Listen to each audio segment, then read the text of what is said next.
Hi everyone, and welcome to the Watchers pre-production video where we'll take a look at how I created the final headpiece for the Watchers series.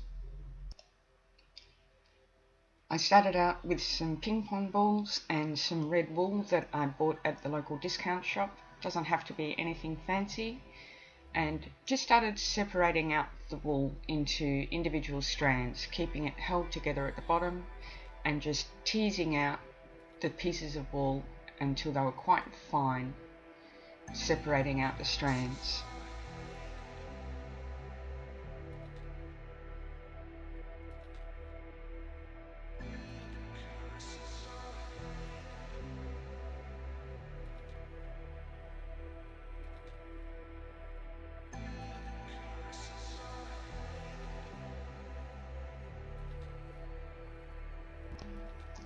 First I needed to create a reference for where the iris would be to make sure that we didn't cover up any of that area.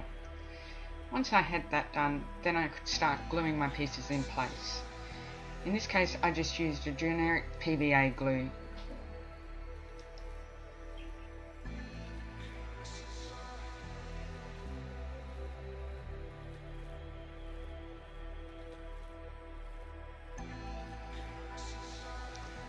Make sure that they're all pointing in the same direction, with all of the thicker parts towards the back as they would be on a real eyeball. I found bottle caps were a good way to stop the ping pong balls from rolling over.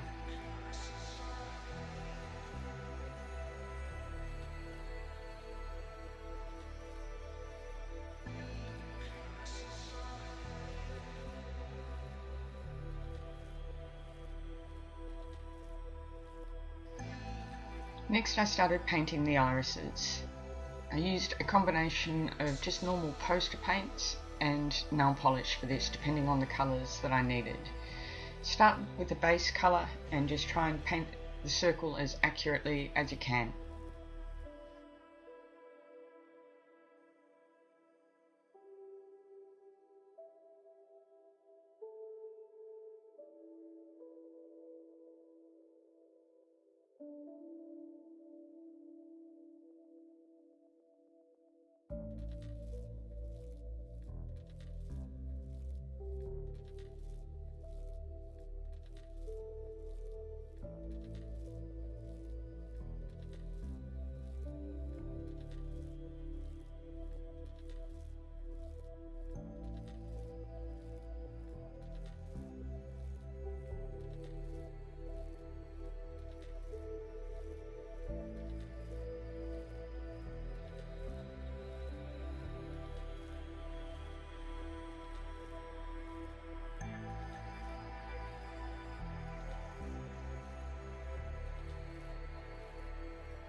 To give the colours more depth, I painted over the top of the original colour with a semi-transparent colour, usually from nail polish.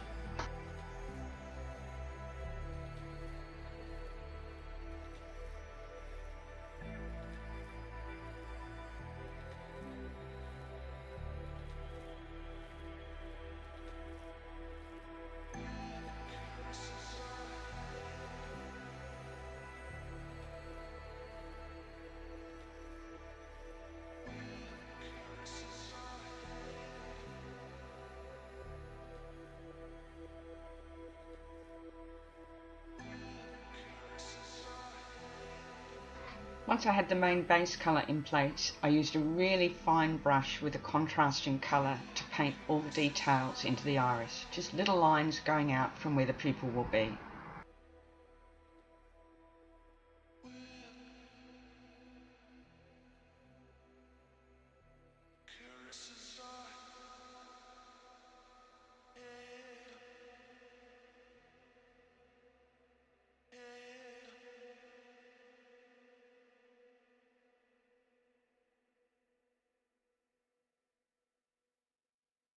I continued this with a number of different colours, building up the look of the irises.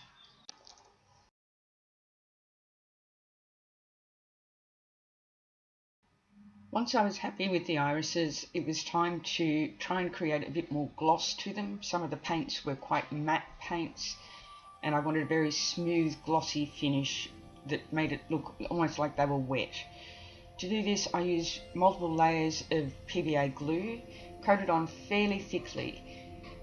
There are some disadvantages to this. After a few coats, it starts to become a little bit cloudy, and in hindsight, I might have been better to use a different type of lacquer, but I don't know that I would have got the solidness of the finish that I was getting with PVA glue.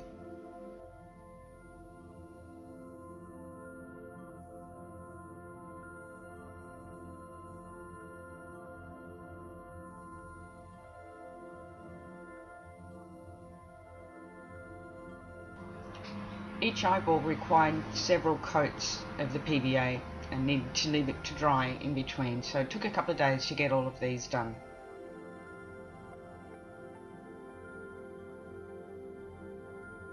Once I was happy with the eyeballs, it was time to mount them onto the flowers. This was fairly simple to do. I just took a Stanley knife and cut a crisscross hole in the back,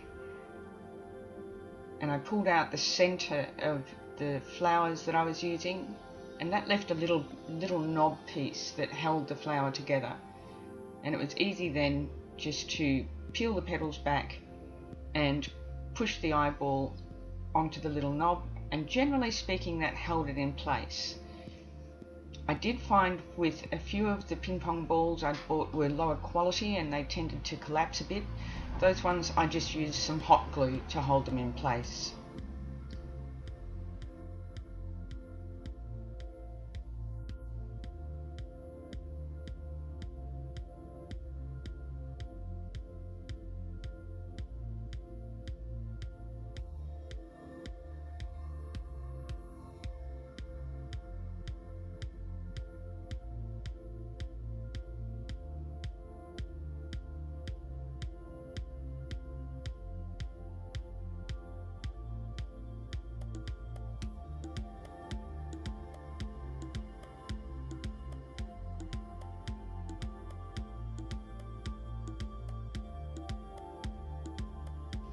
In addition to the ping pong ball eyes, I had some other doll eyes that I'd purchased from a doll repair shop or supply store, but I'm sure you could buy them from most craft stores. I used false eyelashes that I just glued on using eyelash glue, and then I took some stiff wire, curled it into a shape that I could mount onto the back of the eyes, and used some hot glue to fasten them in place.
Next I needed to start creating the base of the headpiece. I had a plastic headband and I cut out guttering wire into the shape that I needed, and then used a more flexible wire to attach that and wire that onto the headband.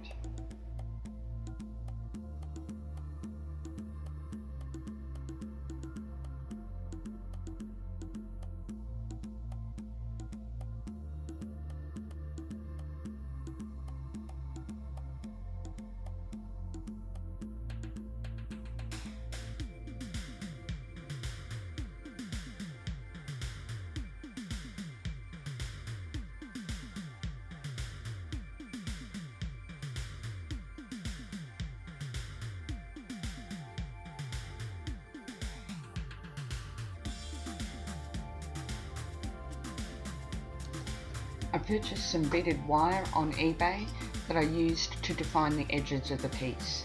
This also helped cover up the sharp edges of the guttering wire where it might otherwise have hurt and scratched the model.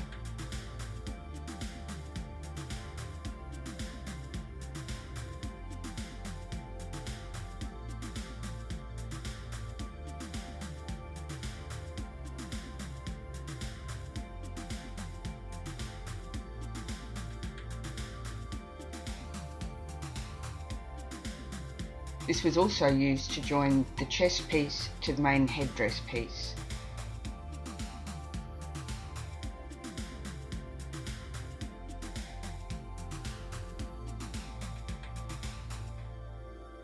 Once the two pieces were joined, I needed to assemble them in a way that I'd be able to work with them. So I pinned the chest piece to the top of a chair and used a stick to hold up the hat stand or mannequin head in place.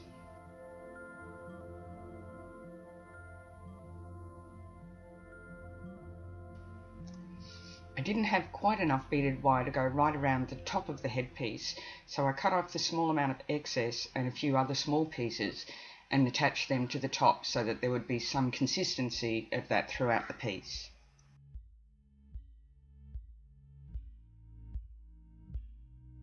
I went to the local flower markets and purchased some andromeda, snapdragons, spray roses, orchids, lily pods, and a bunch of other flowers that I didn't end up needing. I also collected things from my and friends' gardens, including asparagus fern, some cypress, and mock orange branches. Each piece needed to be individually wired and taped before it could be put onto the headdress itself. It took me about 8 hours to wire everything up ready to put on the final piece. I don't have video footage for this, but there are some progress shots along the way.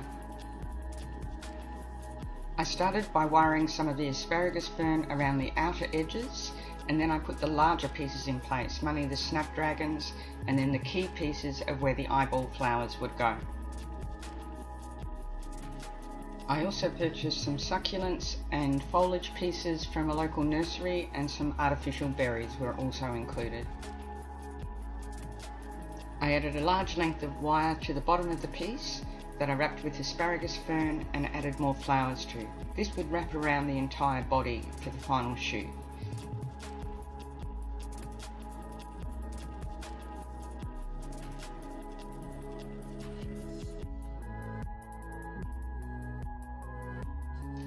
And finally, I pinned some colourful beetles in place along the piece.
I hope you enjoyed this tutorial. Thanks very much for watching. Bye.